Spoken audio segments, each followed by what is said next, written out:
Mag-iihaw tayo ng tilapia, 3 piraso. Magdingis na tayo sa labas na uling.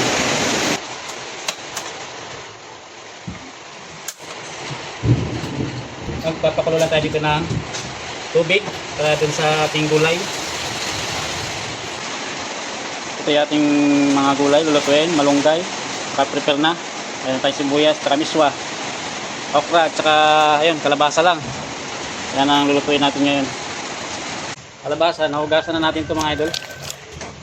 Hugasan na yung uunahin natin. Ayan, para lang sabay na natin ang asin. Kapag nag-iihaw tayo sa labas, siyempre sasabay na rin sa pagluto yung ating gulay. Ang kumukulo na. Ilagyan na natin yung ating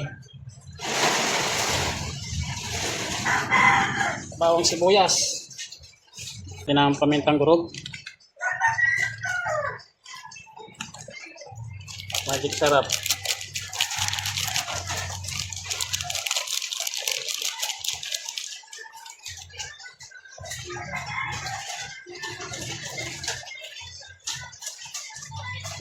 Malambot yung kalabasa, lagyan natin itong okra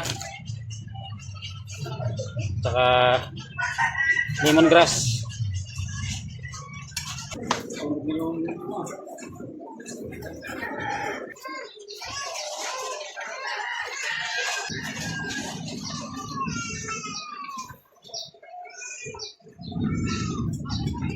Hindi na luto na. Balikan natin yung ating nilutong gulay. Ayun o, sobrang lambot na ng kalabasa. Lagyan na natin yung daon ng malunggay.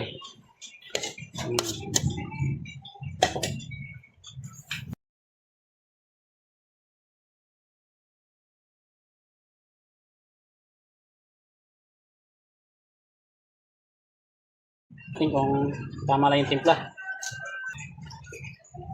Pwede na. Ito na.